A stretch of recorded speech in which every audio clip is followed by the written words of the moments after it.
Hello, everybody. My name is Jonathan Fisher, and it's August 5th, 2025. In today's recording session, Robert Scott and George Foster are going to be talking about George's memories of working for the Union Pacific in the Blue Mountains, from Echo through La Grande and possibly all the way to Telecasset in today's recording. So sit back, everybody, and enjoy the show. And with that, I'm going to say, take it away. All right. Well, George, welcome. Pleasure to Thank be a you. part of the program today. I'm thrilled to actually be able to relay some of this stuff to everyone that is a fan or a historian at least, and hopefully it'll provide a lot of information. I worked the blues from 1986 to uh, right up to about my retirement in 2011. So a lot of years there and learn a lot of things, and um, it was a good So time. let's start off. What's your hire date and who did you start work for and what was your role? So I hired with Union Pacific June 16th of 77 as a clerical worker. And my very first job was at the freight office at Tacoma. I relieved the steno job there while that person was on vacation. And then from there, I just started learning the various positions at the freight office. They had demurrage clerks and they had other jobs there. And then also in the Tacoma yard office. And then they mistakenly furloughed me for one day, and I got a call from the chief clerk in Seattle, and he says, "You need to get up to Seattle tomorrow at the ramps in the afternoon and start breaking in on being a loader." So I worked at that, loading and unloading trailers and containers. Uh, I was the ground guy, and then they had a teamster that actually ran the piggy Was packer that that it? picked up everything. Was that at And Argo? that was at Argo. And then about March of the next year, they needed people to work in the interlocking towers. So they offered me that, and I took it because it was more like out in the meat and potatoes of railroading, as I used to call it. So even though I couldn't be an engineer yet, at least I could get in on the action. And that was a good job. And I enjoyed What it. tower was that?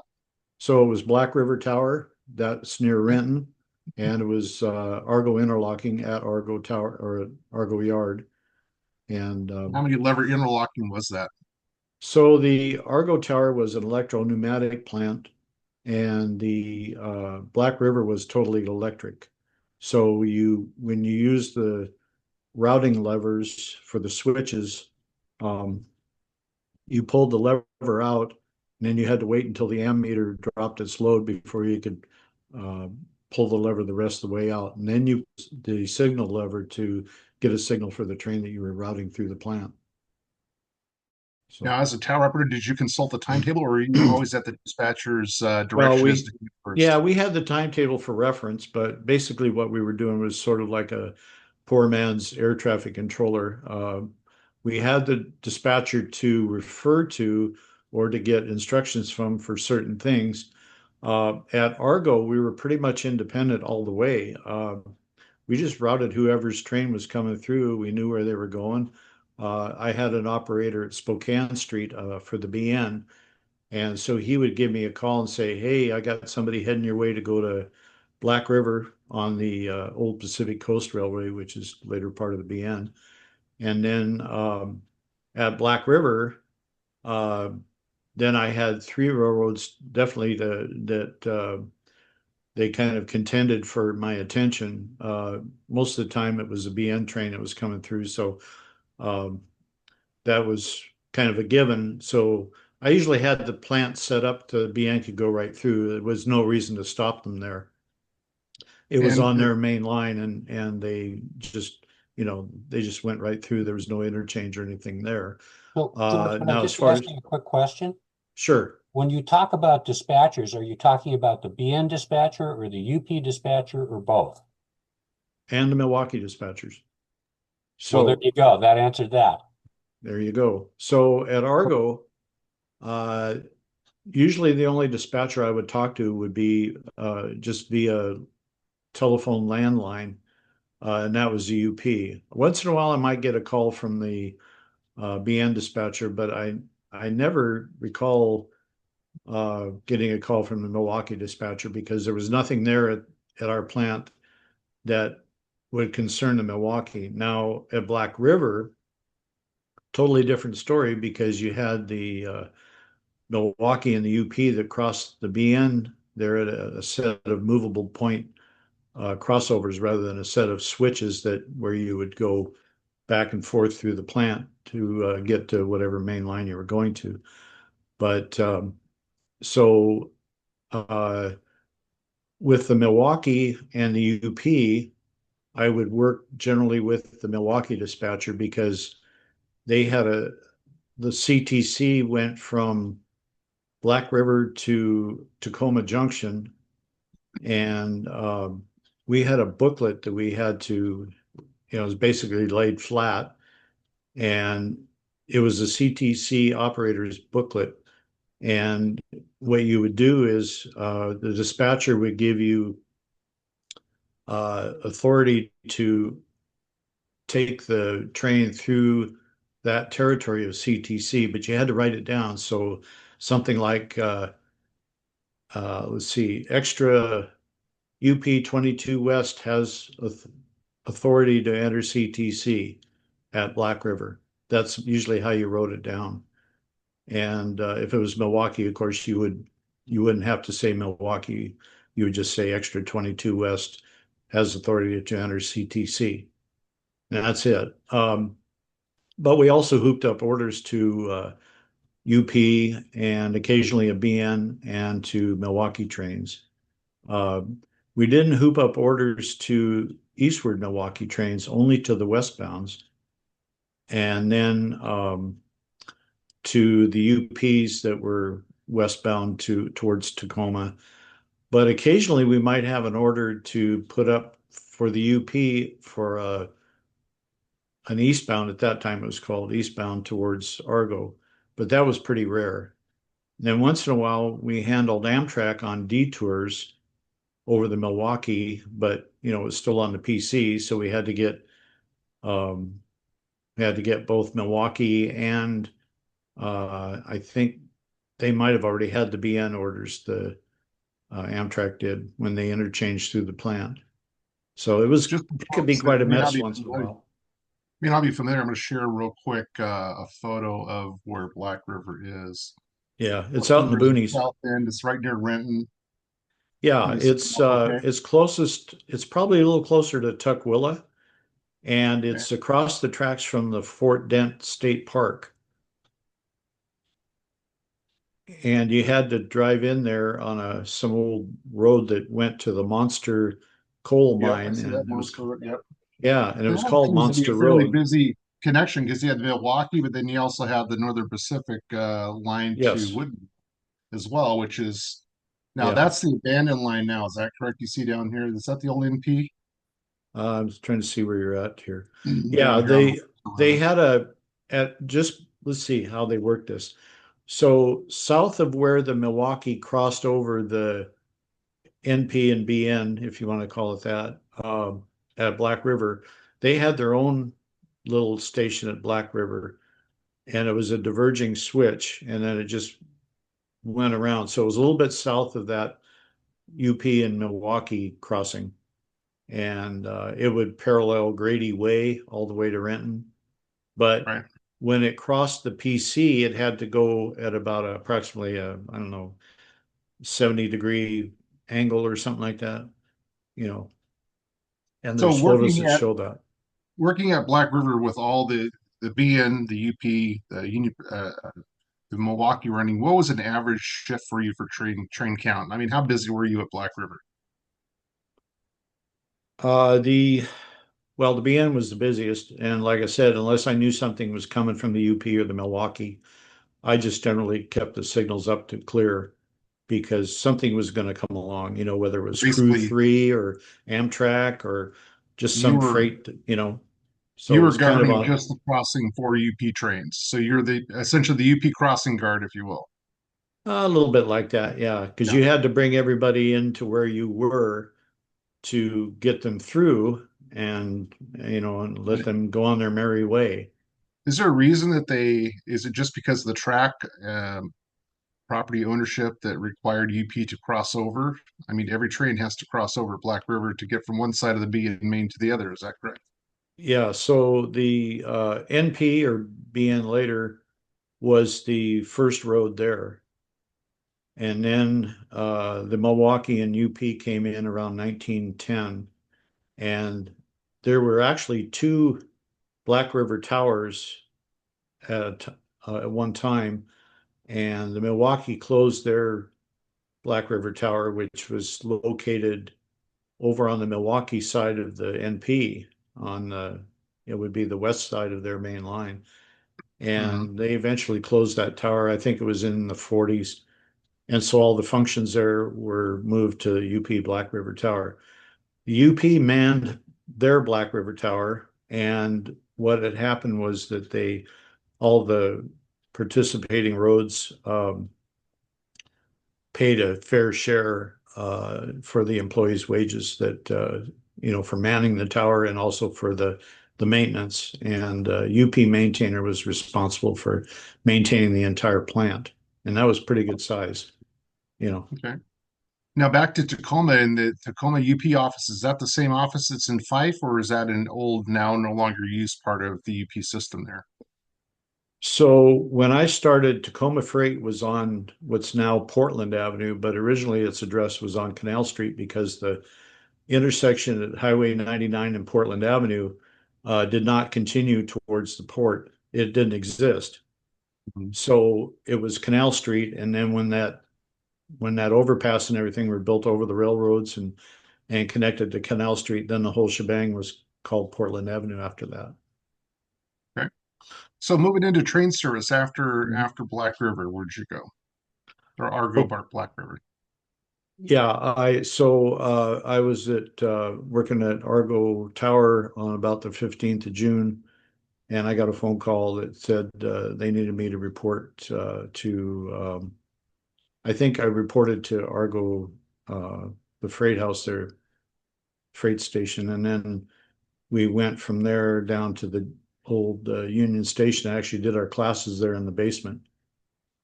So yeah, so my fireman's date was 6/18/79, and I was number 3 in seniority order. And it had nothing to do with age or whatever. It had to do with the amount of company service, and everything like that. Now, a lot of people may not know, especially the younger folks, what the term fireman means. Now, obviously, if you're looking from one aspect, you're looking at fire trucks, but from a railroad perspective, explain the difference between a steam engine fireman and then into the diesel era when you're a fireman. So the steam engine fireman did just that. He was the one that was responsible for keeping up the steam pressure in the boiler and everything like that. He's the one that either hand scooped the coal, or he operated a regulating valve for oil-fired locomotives, and to keep the fire going and the intensity of the fire. If you're trying to build steam pressure or maintain it at a high rate, then it takes more of that kind of fuel either way. Um, and then you also had to monitor the oil or the water level. They had a gauge there, and it was called the glass, and you could see the water level, and you had to usually have at least half a glass of water. If you got lower than that, you would then possibly put yourself in peril, or the whole engine crew in peril, because you might expose the crown sheet, and that would result in a boiler explosion. And everybody's usually killed in those things.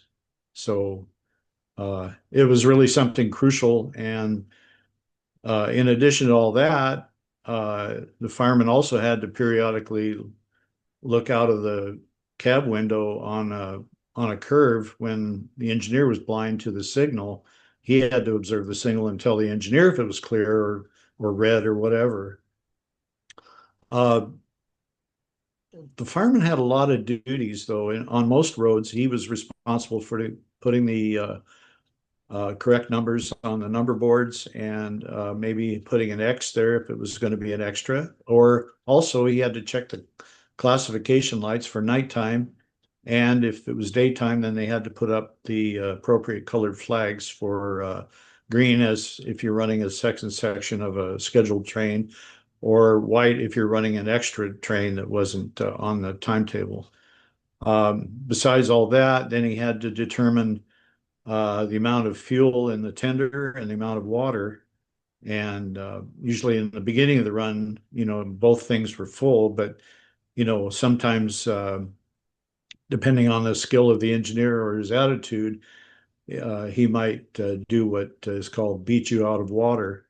And if he ran an engine expansively, as the word is called, it could get you out of water or fuel real quick. And so you'd have to stop somewhere. That's why there's so many water tanks along the railroad in movies and things like that. So So now he moving had a to the lot of diesel stuff. era. Now Now, in the diesel diesel era, era, what firemen do? well, there was still some duties for the fireman to do besides being the sort of an assistant engineer, but he also had to, like any crew member that's in the cab, they have to look out for anything affecting the movement of the train, whether it's signals or trespassers on the rails or an automobile in front of the train or something like that. Any unusual conditions, but also the firemen, since the early diesels were a bit more troublesome, uh, the fireman would occasionally have to go through the engine room and just check on the general condition of the engine, see if there's any leaks or anything like that. And then if there was any alarm bells going off, that was his responsibility to go back and reset that alarm or determine why it was penalizing things, and then try to correct it. If he couldn't, then he'd have to Mhm. tell the engineer. Okay. Moving forward on to train service, and we're kind of working our way down towards the gorge. We're When you entered train service itself as a fireman, what was your assigned areas? So I started my student trips at Seattle to Portland on that on what they call the North End. Most of the guys that work in Portland or in Seattle, they called it the North End. Um, I would at the time I started, we had what was called assigned crews. So you would have a set of assigned uh, availability hours. So you could be called on the crew that I usually worked with my engineer. We could we could expect a call for as early as 10 a.m. or as late as about around 8 or 9 p.m. We had a lot of call hours to cover, but the thing about the job at that time with the assigned runs is you knew what days you were going to work and what days you had off. So let's say you were available to work on a Monday. So you'd go out on a Monday, you'd lay over at Portland, you'd come back on a Tuesday, and you'd have a Wednesday off. And then you start all over again. So Thursday and Friday, Saturday off, Sunday and Monday, Tuesday off. So your off day and your work days would advance one day per week until you eventually came back around to where you started on a Monday again. But it was a great thing because it was very predictable. And if you had a family, that was especially a good thing because you could kind of plan things that you were going to do with your family. Whereas when we later went to pool, it was basically like being on an extra board, but you just were assigned to that pool all the time. You didn't have to work other jobs. You just only worked your pool assignments. So what was your railroad nickname and how did you get it? Okay, there we go. So my nickname was Firebug, and what happened was I was on a northbound UP train from starting out of Portland, and it was a real rainy night, and I was still making, like I said, student trips, and I was running the engine, and it was a lot of rain there, and I think eventually what happened was we had a gondola that had the friction bearings, so you had the axle end that rested in the journal box, and then you had the the cotton waste and the oil in the journal. So the waste held the journal oil up against the bearing, and that usually was sufficient for not having a hot box. But when the oil either went down in level or something else caused the oil to go away, then that's when you started having trouble with overheating of the bearing. And so you get a hot box. So apparently on this trip, the water had floated all the oil and stuff out of the journal box. And so now it was overheating. And I guess the fortunate thing was that we were starting on Bridge 15 there at Stillicum. That is the bridge that's just south of the ferry dock Mhm. to go to Anderson Island and McNeil Island. So at that time, it was creosoted timber bridge. And as we were going over the bridge, we were meeting a southbound BN. So he called us on the radio and said, "Hey, UP, you got some stuff smoking on your train. You may want to stop." And then he kind of made it more urgent. He goes, "UP, you better stop right now." So I set a little bit of air just to get it stopped. I didn't have to set a lot to, do what I wanted to do. But um, This is that bridge. that's the Well, Foster that's the new Bridge. bridge. That's the Foster Bridge. Yes. Yeah. So I take ownership of that. But Named for you, anyway, George. Yep. what's that? Yeah. Named So for you. I didn't hear that. I'm sorry. We named the bridge in your honor. Yeah, I know. I appreciate it. What year So was that?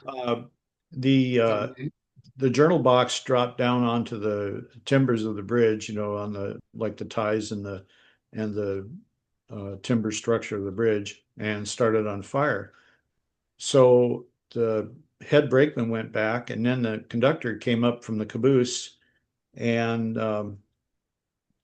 that was bad enough that we started the fire, but my conductor got injured severely. He had some broken ribs because in the dark he couldn't see very well, obviously, and he fell through the timbers of the bridge and broke some ribs. And then I don't remember if the brakeman was injured or anything, but it was just a bad scene there. So they had the fire department come out, and the whole, it was a big show of first responders and us, sitting there, which we had nothing we could do about it. We had no way to go back and fight that fire.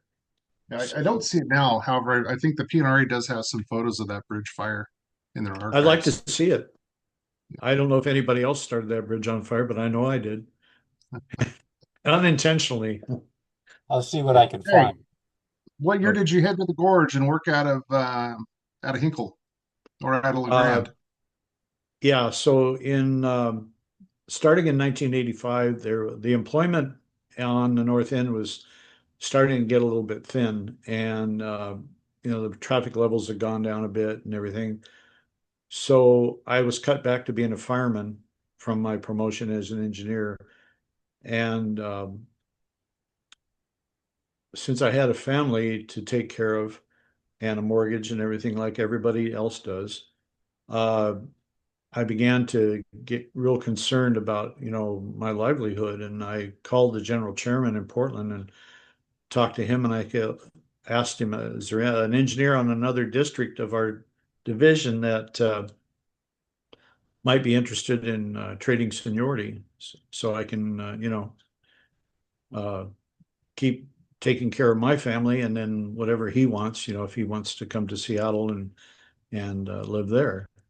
And he told me, he says, "Yeah, there's a guy, there's a guy at LeGrand that is interested in coming to Seattle." And I said, "Oh, okay." So he put me in contact with him, and the guy's name was Paul Newman, and it wasn't the actor. And so it took about a year for the process. We first went down to LeGrand and kind of scoped out the area in January of 86. And we thought it was okay. I mean, a lot of snow and stuff like that, but at that time it didn't bother us. So we just went down there to see what it was like for the winter. And then we also went down. Well, see, that was 85 we did that. I'm sorry. It was 85. So then in the summer of 85, we went down to see what the summer was like, and it was beautiful and everything, but a bit hot, hotter than the Puget Sound area, but not bad. And so we decided to trade seniority. And uh, in April of 86, I made my last trips on the North End. And then I took vacation so I could move. And let's see, May 20th was my first paid trip, and I was taxied from LeGrand to Huntington to work the Huntington helpers. And, you know, so I learned a bit about helping other trains, instead of just being on the head end. And it was Mhm. that that turned out to be my very favorite job is on the helpers. I like that the What was your best. power usually for helpers? Well, it could vary between 2 and 5 units, usually SD40-2s. Occasionally, we'd have some GE U30Cs or C30-7s, but generally five 3,000 horsepower units. What was the ruling grade going west from Huntington? So from Huntington, well, the grade really started in earnest a bit west of Durkee when you get up near the horseshoe, and it's 2.2 to get to the east end of Oxman, and the grade lessens a little bit, and then when you get up closer to the west end of Oxman, then it resumes 2.2 all the way to the east switch at Pleasant Valley, and then it lessens from there all the way over the top at Encina, and then downhill is 1.5% down through Quartz, and most of the way to Baker, where it generally flattens right out, and you have mostly a level run, slightly downhill all the way through North Powder and into the Powder River Canyon there, west of North Powder. Okay. So you moved and relocated to LeGrand. Did you work both first and second sub, going east and west from there, or did you Yes, I did. specifically Yeah, so work the on very one after first, that? yeah, so mostly what I did was I occupied the fireman's extra board. So the helpers were a great way to learn the territory quickly because it was a lot of back and forth. And so once you say you help somebody out of LeGrand, you might only help them as far as Meacham, then you cut out and come back down to Hillgard and then maybe help another train. If you didn't do that, it was a short day and you just go in and tie up at LeGrand. Other times you could die out there. And also, if you were helping a unit train or something else that was really heavy, you might go all the way to Minthorn or Reeth before you cut out of the train, depending Oh, on because what. you helped her down the grade then too. Yeah, and in that respect, when you help downgrade, they might need you to assist with the dynamics since we had mostly SD40s on the head end and the rear end of the trains, and sometimes uh, if you had a train that was sort of I don't know what you want to call it, it was just you couldn't handle it downgrade only with the dynamics. You might need to use the air a little bit, cycle braking. Um, But if you had a helper in the train, then you could ask the helper to assist with the dynamic braking. And that way you could maintain your speed and you didn't have to use the air. The less air you had to use, the better. And on some trains that were marginal, that's the word I wanted to use, marginal. What I considered marginal, you might have to cycle brake if you only had a head end power. But I was able to do that, and all the engineers were pretty good at it. So I didn't have much trouble. But it was nice to have a helper because then that way you could just totally avoid using the air. Um, but then once you got out of the Meacham Creek Canyon, it flowed into the Umatilla River, and then you paralleled the Umatilla River basically all the way to Hinkle. On the helpers, once you came out of the canyon, then you were in 25-mile-an-hour territory. Then you could pick it up to about 40 or 45 miles an hour most of the way with some slower spots like 30 miles an hour at Homley. And then once you got over west of that, then you could really haul along there, and the freight speed there was 65 if you had a Z train or something that would allow you to go that fast. On unit trains, you were limited to 50, and most general freight trains to 50. Okay. Well, we'll start at just outside of Hinkle at Echo. Go over some photos and give us some Okay. recollections of that area. They obviously might be a little more modern, but it kind of gives you an idea of some stuff that you went through. Yep. So you take a trip over from LeGrand to Hinkle, see at the Hinkle Hilton, and then get the Yeah. food, and then turn around and come back at LeGrand the next day. Is that right? Most of the time. Now, being that we were in a short distance pool, it was only 106 line miles. Sometimes you could double the road without being off duty. They just say, we're going to turn you around and have you run this train back to LeGrand. And I've done that a few times where I'll have a Z train to Hinkle and they'll say, we got a Z train sitting at the risers ready for you, or he's on his way in and you're going to go right back to LeGrand, which was really nice. You could double the road in a day, make a little more money, or maybe have And some get more back time at home. home, There you you know. go. Well, coming Okay. out of Hinkle, you go through Stanfield, and then you come into Echo. So right now we have looks like one of the 90 Max wheeling into the curve in a snowstorm. Looks like a stack train. Yeah. So in this photo, you can see the hill. In fact, some of the homes that are on the hill and a little blurry, of course. Uh, that's taken west of the West Switch at Echo, and there's two public crossings and a pedestrian crossing right there at the west end. And then as you go further east along the pass there, there's another country road crossing uh, about, I'd say, roughly three-fourths of the length of the entire pass. Where it crosses over. So let's see, Echo is about 6,000 feet, so probably at around roughly 4,500 to 4,800 feet is a country road crossing, and then just beyond Echo is a private home crossing. So So if you a go in lot the of siding in crossings there Echo, to, you're gonna be blocking a lot of crossings then. If you got to go inside the yeah. hole. So like this guy's doing, I mean, if he stopped but he left all his lights on, he's just sitting there waiting for somebody to come in the pass and get into clear, then he can take off. Otherwise, you'd I have did to look cut on this photo. crossings. He was moving at track speed, so he was moving along Oh, quite good okay. because Yeah, there was well, one in the yeah, he's siding, kicking up a and lot of snow. this is the one that's coming out of the siding. So Yeah. again, I mean, Echo being is Stanfield, is that a controlled siding, or does it just go right to Echo? Well, there's no siding at Stanfield. Stanfield's a Right more of a through. junction switch. You have you have single track main westbound to Stanfield. It's actually called CPE 189. And right there, the main line splits and the straight route is becomes main two. Uh, the next main is main one, so that would be on the north side of main two. And then also the yard lead splits off there also for the receiving yard and for the uh, let's see. So at E189, the what they call the runner splits off and goes up the hill. That's towards the yard.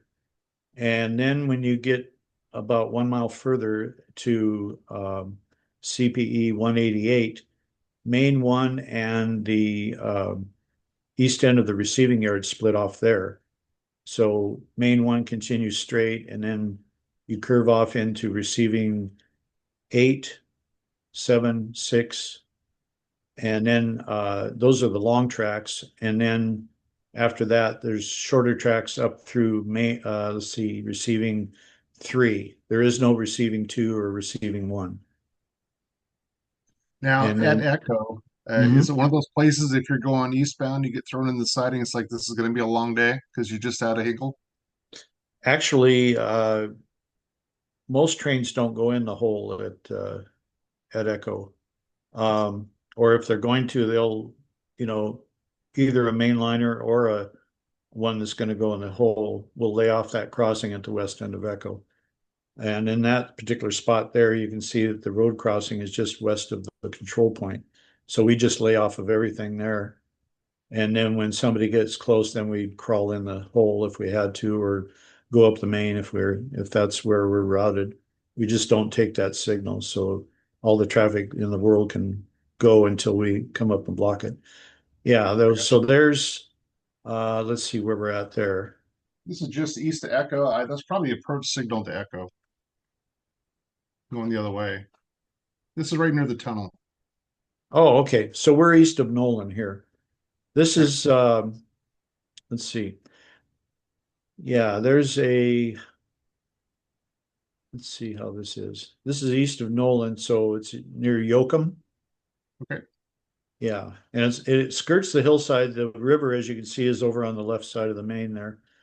And you'll be coming up to the Campbell Tunnel. Um, the signal that's in reverse there is double-headed because that has an aspect for the lower one to show that you're going to get say a double yellow to slow down to go in the hole at Nolan, or if you're going to stay on the same route on the main, you'll get an advanced approach, which is a flashing yellow. So that signal that's eastbound that's clear. There's another signal that's just west of the tunnel, and then you go through there, and then there's let's see, trying to remember. I think after that there's no more signals until you get to the west end of Barnhart. Given the train, it's kind of interesting that there's only one tunnel on the entire line. Is that right? Only one? Yeah, it's that way there, and it's that way at Weatherby on the east end towards Huntington. You only have one tunnel, and both of them are short. Not very long, 300, 400 feet, something like that. I think the Echo or the Weatherby tunnel is a bit longer, probably around 600, I think. But yeah, you're kind of in and out of them pretty quick. Zero Nolan, classic elevator there, really good shot. A few years Yeah, ago, see the C&W motor third out. Um, yes. pretty, Yeah, pretty dash picturesque. So it's 944. along the river, and that actually follows, I think, the old Oregon Trail route goes through that canyon as well. Yeah, so the that's a westbound. It's a looks like it's a midday shot. Yeah, And after late afternoon. Yeah. yeah. So the bridge back there is the Umatilla River, and then the sheep company there as that elevator. It's Nolan Sheep Company or something there, and that's still standing as far as I know. And then as you look way further back on the train, you'll see the little shack at the control point there, and that's the west end of Nolan, and it's CPN 199 if I remember correctly. Okay. And It's that's a not a long, single pole lines, and pole lines are disappearing as they're rotted out and fall down or removed. So yeah, for the most part, interesting. you're not seeing a lot of those anymore, A and friend of mine especially said that that was always the way you could tell a mainline railroad was the pole line versus a branch line. Now they kind of look the same, but yeah. yeah, they do. And then the only way to tell is if the first of all the condition of the track itself, and then also the if the rail is burnished by a constant parade of trains. Yeah, so this is midway basically along Nolan. The train is on the main. The pass there is about I think it's 10,000 feet, something like that. It's pretty good size siding that. Yeah, 9,000, 10,000 feet. Um, but as usual, there's a traffic crossing along the because there's a lot of farms out there. So there's two crossings between the switches at Nolan. So another time, that's when we would lay off the crossings and everything, maybe even lay off um, the siding it all altogether. Like in your previous shot there, there's a home on that curve right there. Yeah, you see that home down there. So Yep. what we would do, or at least what I would do, is I always laid off that crossing And if you're waiting for someone to go in the hole or on down the main there at Nolan, then he'll say, "Well, I'm getting close," and then you'll start pulling, and you can go up the main like that guy's doing. And if conditions are right, if you can both keep crawling pretty well, you might have a rolling meet. Nobody has to stop. Yeah. Plus, a long sledding like that, shorter train, you could probably do that. Now, this is a train that just met outside Pendleton, and I was always fascinated with the amount of trackage that's around Pendleton, given the traffic that was back in the day versus what's not moving now. So Yeah. you had interchange with the Pilot Rock branch there outside of Pendleton. Is that correct? There was no interchange, but you'd go up the Pilot Rock branch. They had a local that would do that, LIG 42, I think it was. Um, but I think I don't know if the branch has been abandoned now. I've been gone 14 years, so uh, they had the Kinzawood Pine Mills up there, and so they got a lot of lumber out of that place. But there's not really anything up there anymore. If Kinzawood closed down, they wouldn't need it. So I wouldn't be surprised if they uh, applied to abandon the branch. Pretty good snowy day here. You can see the other train that went past, and the snow's already covering the rail. So it was raining or snowing pretty good. So again, you probably ran into these situations where you can barely see in front of you as you're blazing down the tracks. And snowstorms over there. Yeah, it the thing is, whether you're in the snow or whether you're in darkness of night, you better know where you're at. And there's times when you have, especially when you have fog, and that's when you really get tested, to know your territory. And one thing fortunate about the UP was if you were going to stop somewhere and it was right on the main line, you would get an advance approach and then an approach, and then you'd get the stop signal. On the BN and BNSF, you only got a clear, a yellow, and then you were at a red. And in the fog, that was pretty scary. You better That get a hold was, of yeah. yeah, you had to get a hold of your train pretty quick. Okay, going east out of Mission. Hamilton. Yep, Mission with the elevator there. Pretty much straight run across parallel in the river until you get to Gibbon.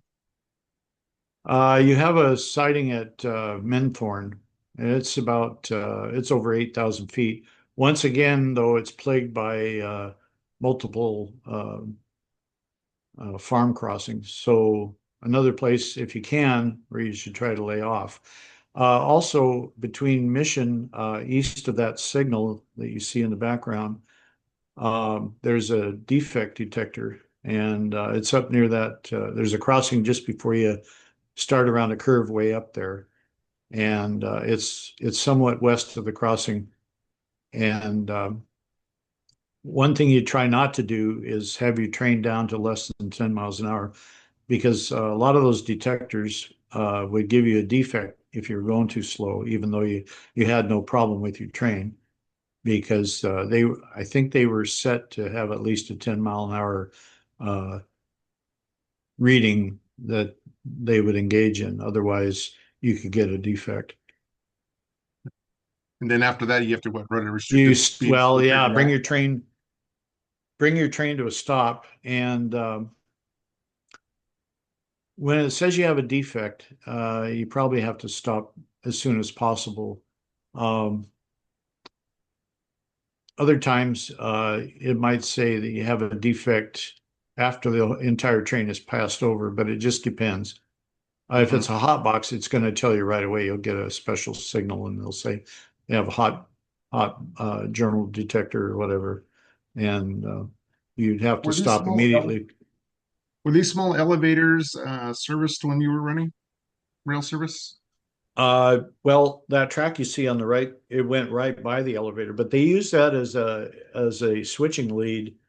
Uh, that way they could keep the main open. The local out of Pendleton would service that elevator, so they would go up there and line in and then line back, and dispatcher could, unless the dispatcher said they could have the railroad for a little while.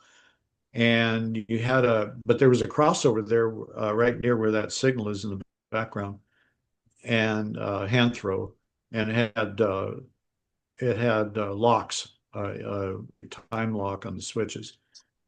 And you could go in there and do a little bit of switching, but not a lot. I think there was two tracks back to the what was basically a pile of grain on the ground. It was at Mission, you're on the Umatilla Indian Reservation. So I think that was had to do with their own tribal business, rather than being a regular commercial elevator. I see. Yeah. Uh, But they load a lot of cars there. was there another railroad that came into Pendleton and worked for a few years other than the UP? Didn't come out of Walla Walla area or something? Yeah, so the BN, or first the NP, came down on their own branch line, and they junctioned in with the UP at near the Pendleton Woolen Mills. Okay. And then they came down, and there was a short section of the track that paralleled the UP main, and then there was a hand throw switch, and you had to get authority to open the switch because it was CTC territory. And where Pendleton Grain Growers used to be, that was where the little BN yard was. It was a stub end yard, but they could service some customers in there. They had some reciprocal switching rights there, but not much. But apparently enough business that they finally got out of there, I think, in the early 90s. All right, moving east. As you can tell, a good Pacific storm, stack of snow on the west side of everything that's standing. It's like we were rolling Mhm. in for a meet here, Holden, Maine, while the other one goes inside. Is that what it looks like? Yeah. And this is further. Is this at Minthorn? No, it's not. This is more likely to be, this should be Milam. That was a sighting that was put in later, and it was named after a superintendent that we had over the Oregon Division, or at that time, the Nampa Service Unit. And so um, he wasn't with us very long. He passed away. So as they do a lot of times, they'll name a location or a station, something like that, after a company officer. So Pretty yeah, common to this have meets on the valley here in the canyon, or not in the canyon, but on the valley floor. You meet quite a few trains out here. yeah, this was Milam was once they put it in, was a pretty good sized pass. It was over 8,000 feet, maybe even nine. And it's my understanding now that they've actually double tracked between Milam and Gibbon. So you have quite a long ways from, let's see, east end of Gibbon is CPN 236 or 37. And the former west end of Gibbon was CPN 235. Well, now, let me see if I get this right. Uh, I could be wrong here. I think CPN 236 was the west end of Gibbon and 237 was the east end. So the east end of Milan would be CPN 235 and the west end is 233. So basically, you had about 4 miles or so of double track and then back to single to go over Homley. And there was a pass at Homley. And it was the kind that had a summit. So you when you went in there with your train, you had it draped over both sides of the summit. Gotcha. Yeah, This is this coming looks in like in Gibbon. Gibbon. Yep. This is Yeah. Gibbon. Yeah, So the train curves around, looking back down the train to the right and goes up into the canyon. Is that correct? yeah. And so he's on the main. Then you have the pass, and then you have a couple of house tracks there closest to the camera. Uh, I don't remember if there's still a Y there. Um, I seem to remember that it was still there when I was working. It's gone Uh, now. Oh, is it? Okay. So they'd use it for a myriad of things. I mean, obviously, probably in helper days, they turned engines there for the steam engines, and later on, they would put away a part of a work train if they had so many cars that they ran out of room on those two house tracks. And So you never knew. Other times they had like they had the Placer American machinery, and they'd usually put it away on the Y, and it was more convenient. And the tail track of the Y went right up and over the, if I remember correctly, it could go over the road that paralleled the railroad there. Um, I was but I just don't shocked to see how remember. many tracks were there. I assume they were used for helper service, but not seeing any Oh, you other could put it, indicators. yeah, we'd so if we went dead there or somebody needed a unit or to set out a unit there, we'd put it in one of the house tracks. We usually didn't put them away in the pass because you always wanted to have your passes open to meet trains if you had to. And so it was much more convenient to do that. Okay, so now this is near Motanic, Mm-hmm. and this I think this is a westbound. So back Found, yep. way back out of sight there is the west switch at Motanic. So you're approaching a place called Bodie. It at one time apparently it was either a business spur or a not a siding, but something else like that. But maybe it was just a telegraph station. But there's a log cabin there and a little crossing, but it's of no consequence to anything now. Yeah, is Um, that on the 2-2 part of the grade? is that what? Is that on the 2-2 part of the grade? Yeah, it's 2.21 westbound out of Hillgard all the way to the summit at Camila. And yeah, so there's the high bridge, and this is eastbound. Okay. So they double tracked from um Meacham to the high bridge, or just short of it, around the early 90s. And that was good. The only thing is, most guys that had unit trains would lay back at Meacham because if you could help it, you didn't want to have to stop a heavily loaded unit train on that grade because it was 2%. Once you got out of Meacham heading down into the through the curves there, you were on 2% and you wanted to. Um, it Well, was easier to stop. for rail fans, this is pretty rugged remote territory since it's all gated off. Is that probably Yeah, it's back in the pretty day? You much probably have a gated lot of off. people. But Oh uh, yeah, we seen used to have some hunters go down in spectacular there. seen some spectacular photos from photographers from up on the ridge lines, and it's impressive. But you really got to work at it to get shots in that canyon there. So So when I helped out with a video in 1989 and 90, I took the one of their cameras and I shot some photos from my viewpoint on the unit and all the way from Hinkle over the top at Camila. So a lot of stuff interesting. there, but that video is still available. So they have to Oh, look I'd on like to see eBay or that. somewhere to Absolutely. find it. Yeah. Going Tell me down more about grade, that video, just George. out of Whose north. video was it, and where do you find it? Okay. So I used to find extra copies on eBay. I just Googled Union Pacific DVDs and it would bring up this one. So it was just called The Blue Mountains. And in the original VHS issue, um, volume one was Huntington to LeGrand. Volume two was LeGrand to Hinkle. And then there was a third volume that was done in the winter of 1990. And it covered the territory from about North Powder to Meacham. So uh, it's a pretty interesting video. But when Pentrex bought Video Rails out, they combined all the chapters on one Okay. DVD.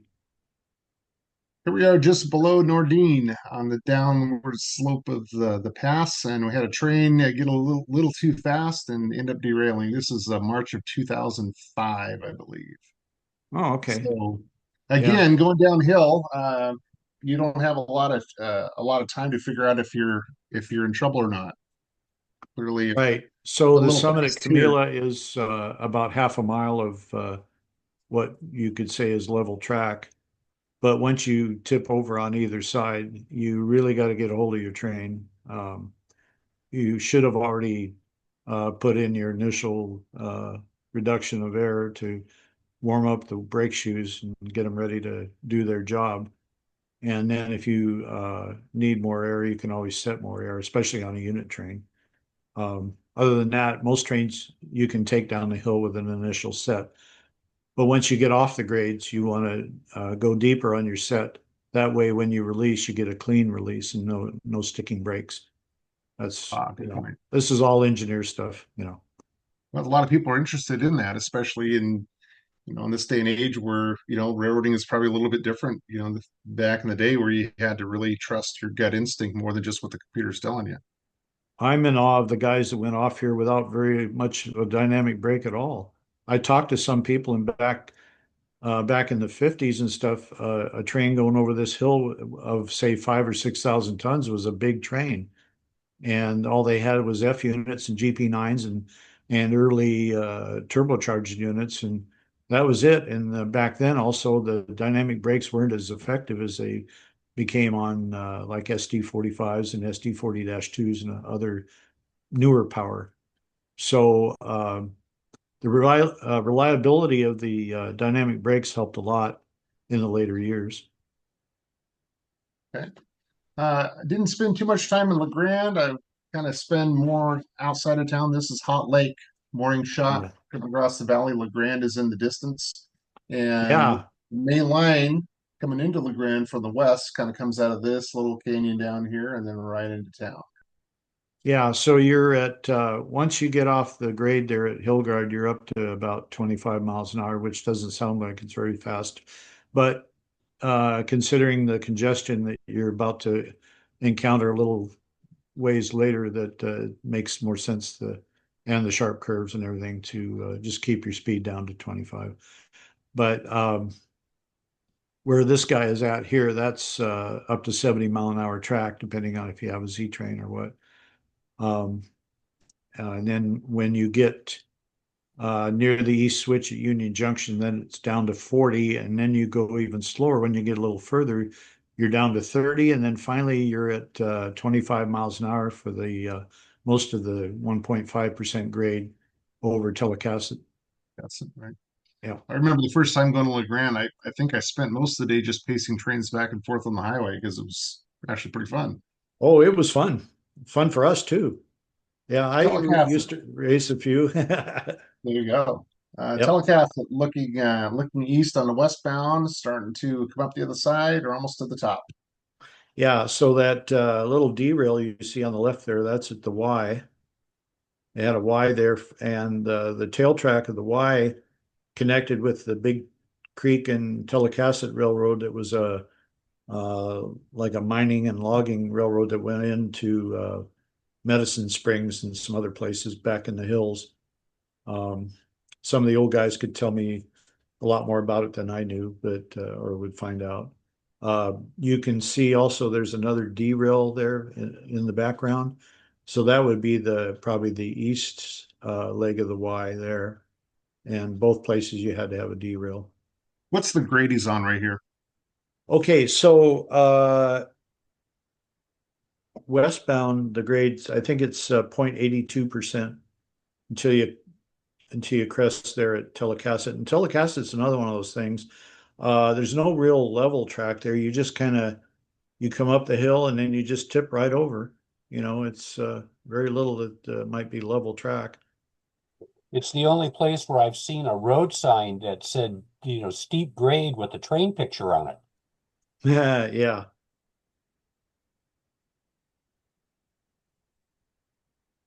I think I have one there on this for Camila.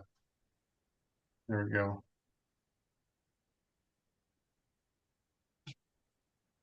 Okay, Just kind of that's the shows the west. grade. That's the west switch.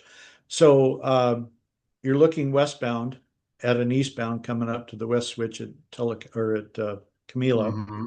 Camila Yeah, I has a think I have that on. center siding, There you and I go. think the center siding is about a mile long, about 5,280 feet roughly.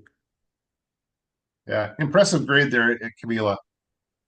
Yeah, Boy, it and just tips right over. That's the QHK and PPP, the perishable train that they ran for several years. oh, we love to get the fruit train. We call it the fruit train. Originally, it was called the let's see, the PDNPP. It was Portland based, But Mhm. honestly, we didn't have any fruit cars come out of Portland. The train actually always originated at Well, Hinkle. And at one time it was called the Hinkle Fruit. It was just had an HF symbol a lot of years all right. ago. This is the telecasset. This is the West Switch set of helpers. I think they're not man helpers, so they're DP That's on DPUs. a Yeah. Anything soda ash that's or potash train, whichever the two. right. So anything that's newer than a SD60 or an SD60M or uh, I think also Dash Nines. There's none of those that are equipped with DPs that I know of. They didn't Yeah. start that until they got the ACs. So yeah, so you got what do you got there? 17,600 horsepower and four motors. Yeah. Yeah. Yep. We're going to wrap up here in just a moment. We're going to go to North Powder, the other end of the track. Okay. I think I remember this shot was like minus 15 degrees in the sunrise. Probably not unusual working that territory to see those kind of temperatures in the winter. Yep. So the rear of the train has just come out of the curves that go down into the canyon there, the Powder River. And this is the west switch at North Powder. Uh, North Powder is another place where you, as usual, have a lot of crossings that interfere with just putting a train in there and not having to cut anything. Yeah, and that's a good shot from the highway that goes to Haines and to Baker. And that's the Elkhorn range, part of the Blue Mountains there. Yeah, beautiful area there, man. It is. It's a gorgeous Train area. should have moved. And it's cold when the trains go by. Yep. Brings the wind with them. That train there is probably what they call the tackle. It's Tacoma K line and Oh yeah. points east. Yeah, that's Just usually coming out the curve from San I Diego. think Interesting is most of these hillsides are covered with wind turbines now. It sounds like it. yeah, it's getting pretty ugly up there. Hopefully no That's the cancer is difference. This caused is by them. a little bit summertime right there. 15 miles to Union, 23 to Cove. So what about 7 miles from Telecasset from there? 6 miles, Let's see, we're at 321. That's see the telecast. It's two. I'm trying to remember now. I think telecast. It's the CPN. yeah, beautiful area down there. Yep. Yeah, there's another shot from that overpass probably where you took that. Yep, yep, just a little tighter in the summertime. Yep. Yeah, so that's 70-mile-an-hour track there. And it's 70 until you get down to the west end of North Powder, and you're down to 60. But by the time you get to the curve that goes down into the canyon, you got to be down to 25. So, Okay. yeah. Well, that's all I have for today. Sure, Okay. Jonathan, a few follow-up questions. I would like to finish this down the road with a part two. If you're willing Okay. to do that, we can talk about the other side of the hill and then all the way in uh, towards Nampa. I don't have a lot of photos there, but I'm sure I can find a few samples that can get us talking about railroading. Yeah, I enjoyed being in the blues. I was a lot more challenging than working North End out of Portland for me, and actually anybody. But you really develop your skills when you have grade territory like that. And I always ask railroaders, what kind of wildlife do you see in your years out there? What's the strangest thing or the most interesting thing you've seen other than two-legged animals? oh, that's easy. So we would see lots of elk up in the west side, lots of elk up there. Um, Besides that, we'd see occasionally see a brown bear. One time going down below High Bridge, I looked down and there was a little cub sitting upright on a rock there next to the creek. That was pretty cute. And I've seen cougars, and then of course after you get out of the canyons and you go along towards Pendleton, a lot of pheasants in the morning are feeding, so you never know, you might strike one of those. And um, you know, I've struck deer and things like that. I always avert my eyes because I hate to see the animal's last moment before he's, Mhm. you know, going to eternity. But So pretty good career for you. it was for me, and it was a job that I wanted. I was from a railroad family, and I got going down there pretty young to down to the job, as they say. Yeah. And Well, given in the so in the family history, it'd be a nice next session to kind of dive into that a little bit that's too. fine. Yeah, we can do that. That's So, its own and if, animal. and if you have any photos or anything like that, share with us and we'll share with the group too, or have it on your computer because if you use of you working or whatever, or just There's a snapshots. few of me working, and then in that video, my conductor took the camera for a little bit to show me running the engine. But Oh, most of the nice. time was spent that I was shooting footage. I had the camera on my, it was an Big old SVHF, camcorder. yeah, Yep. SVHS camera, and it was just sitting there on my shoulder. So running the camera and running the engine with For the all left that. hand. Yeah, And that the was it. railroad didn't mind you doing that? I never heard anything about it. Now Really? I'd probably be shot. Yeah, Yeah. exactly. So tell Yeah. us about your model railroad stuff in the background. What's your model railroad interests? Well, obviously mostly UP. I see When we Alaska get in, Railroad up there. Yeah, I see Alaska Railroad there oh too. Yeah, I yeah, know. I yeah, figured Jonathan's going to perk right up on that one. yeah. That that's just Bachmann units, but they're really nice units. And Ah, I saw all of those when I was in Anchorage, stationed in the Air Force, and I'd see the GP-35s once in a while, but most of the time it was the F units, and mhm. then the GP-7s that originally I think some of them were for the U.S. Army that they had the AAR type B road truck, and then I think there Mhm. might have even been some that had the switcher trucks like the Oh yeah. some other railroads did. They used the switcher trucks on them. But yeah, they went out right out through our base from Anchorage and north, So So I had do you have a two home years. layout, or are you just a collector of different engines and Oh, cars? I got a layout, but I'm looking at it right now, and it's leaning against the wall right now. Yeah, I'm Okay, gonna set it up though. It's in my kind of in my rec room area for now. Um, nice. and I want to do something with that for a while. And um, but what I did recently is I just got everything out of the garage that I owned and put it out here. And over that way are kits to be built, and over this way is everything else that's runnable, if you say. So where you living at now, George? Where do you call Yeah, home? so Hermiston, Oregon. Okay, so you didn't leave there. You thought, okay, Hermiston is Yeah, the rolling capital. You're right there. You're good to go. yeah, we're about 10 miles from the Columbia River, and I like the area. It's not bad. And then and it also makes a good place to use as a base for rail fanning because you can go down the gorge and see the UP and the BNSF, or you can go out on the Columbia there and watch the UP heading for Wallula and Spokane, and then of course you go out As to Echo. as a retiree, do you still enjoy rail fanning? Yeah, I just haven't really done it though. It seemed like, after I retired, all the years that I had spent sort of away from home, my wife, I wanted to just kind of really be with her, and Right. kind of make up for all that lost time, I guess, if you want to say. So How many years we you been did a married? lot. What's that? How many years you been married? I was married 41 years. Yeah. Wow, She passed away a couple of years ago. And, sorry. yeah, thank you. And I wish she'd have gotten to meet some people that when Jonathan started the these Zoom meetings, it would have been wonderful because Yeah. she probably I had think I her think own we're onto stories. something.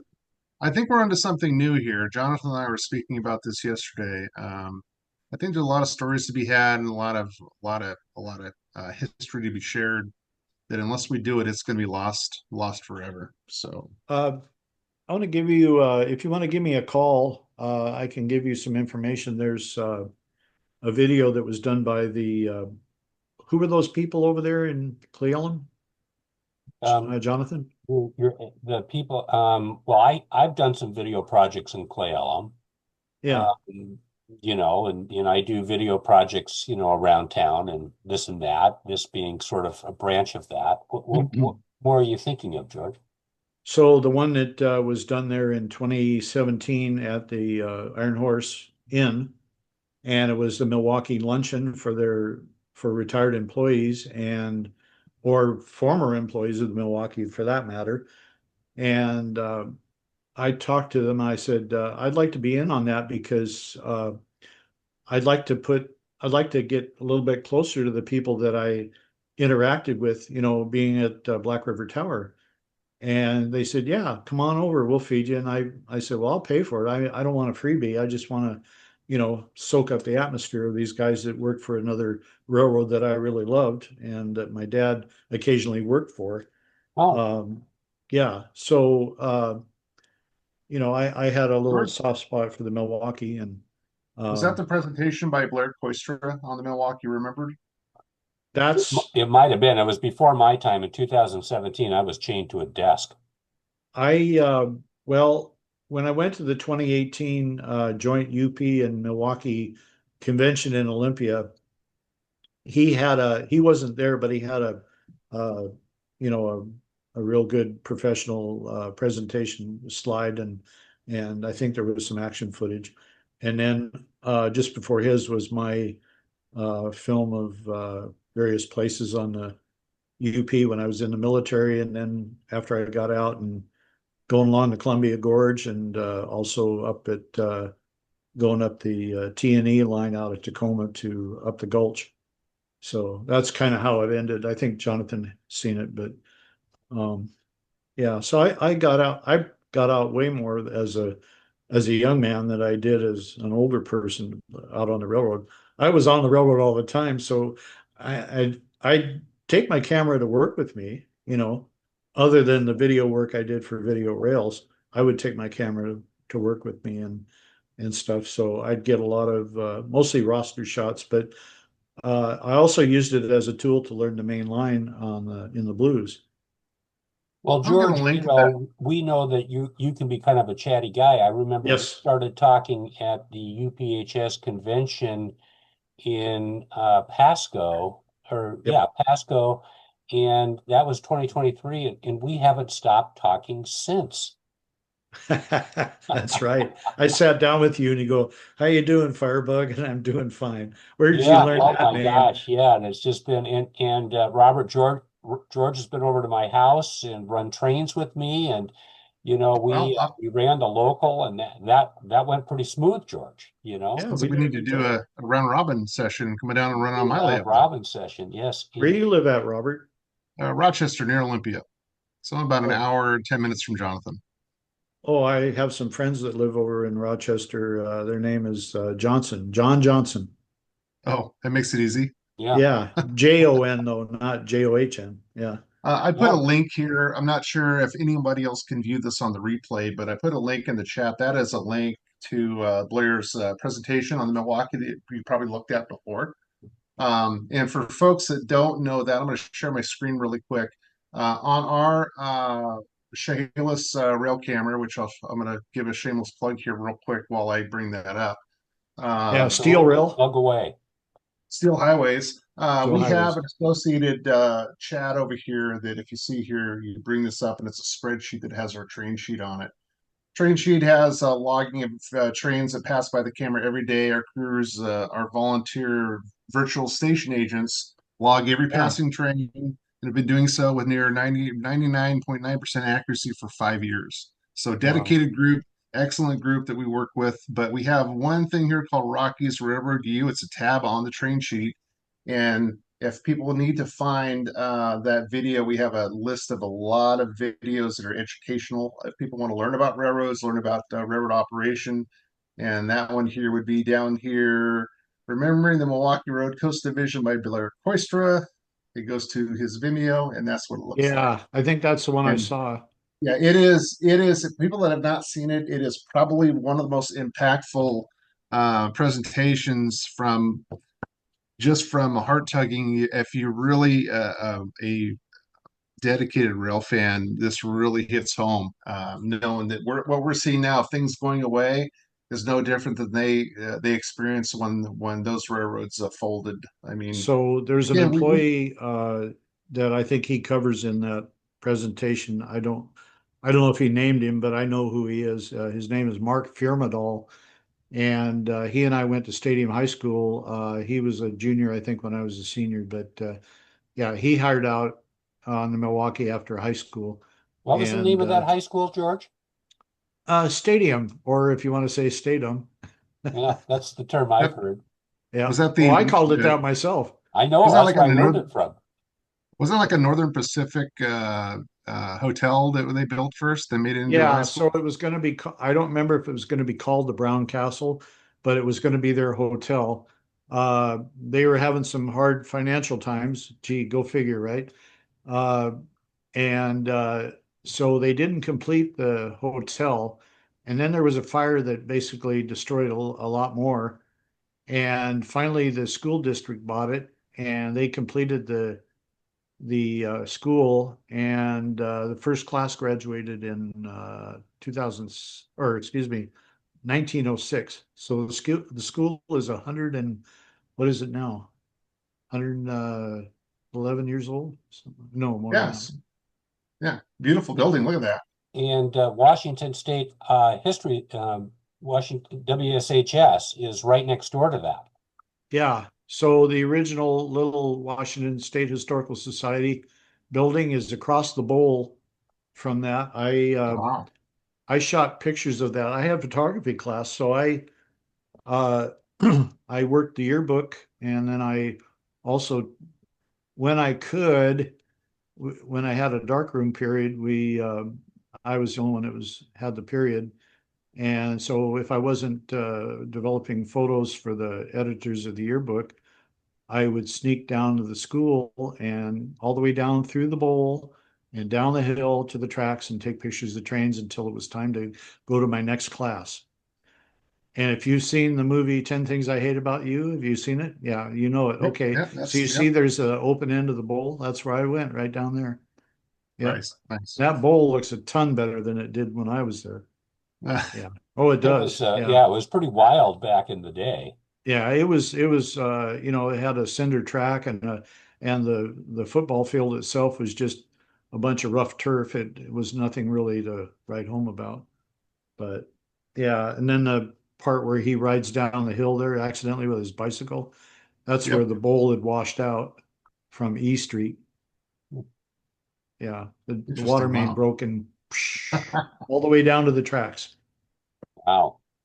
Yeah, Well, lots Well, of George, this has been fantastic. I think this is a good start. I look forward to scheduling a part two and then maybe a part three. We can talk about the Seattle sub. And I'm interested if you worked out to the harbor at all on any yes, I trains. did. Yeah, I did. And then did you do any detour trains in the 80s over the Chehalis Western?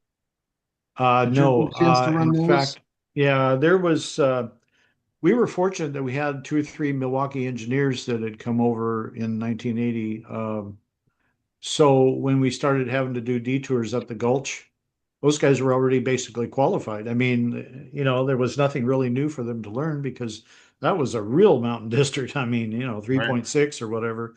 I mean, so they knew their stuff, and so they just used those guys as pilots. And when they got over the way there and towards let's see, they had to go back.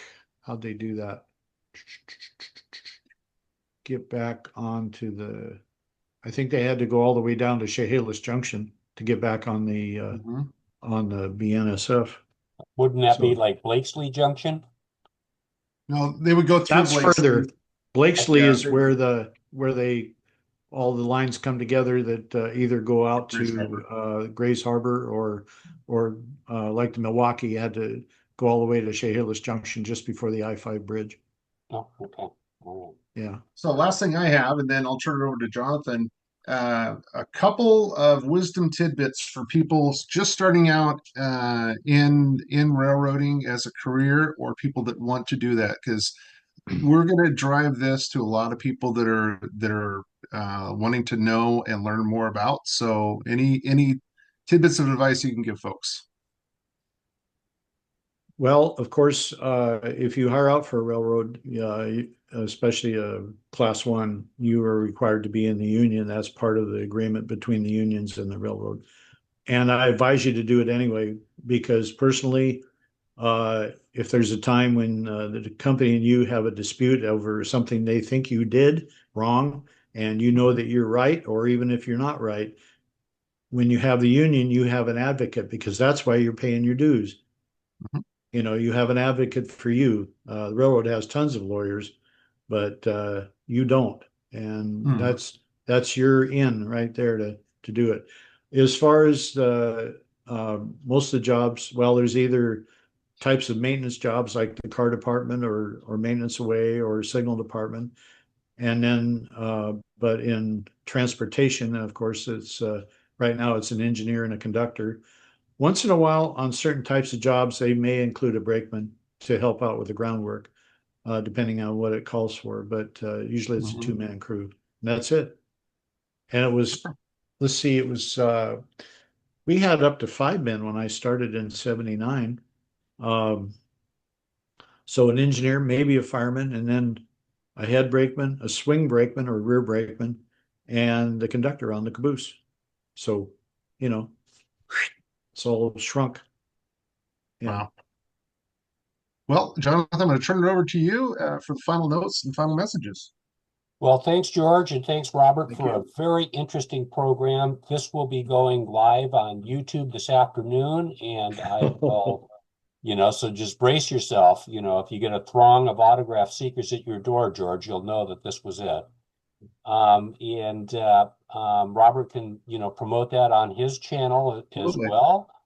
And we'll get together again and do more of this. I had a lot of fun and learned a lot. I've been up there a million times and learned a lot more. So, I really enjoyed telling people that I like to impart the knowledge that I gained by working at the railroad because when I was a young rail fan, I had a real thirst for the knowledge, but there wasn't a lot out there. If you weren't a fan of, say, the one of the big Northwest roads or say the SP or Southern Santa Fe, out west here, you were kind of left in the dust. And there's so much more information, and of course the communications have improved. That you have phones and you have scanners, and I mean a million things to help you, uh, get more opportunity to get some good shots, but try to stay off the property.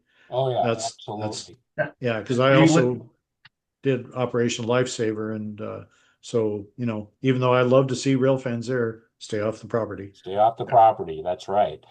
Interestingly, when you were talking about the hot box detectors, I was just up in Canada listening to a scanner, and a train had a hot box detector go off.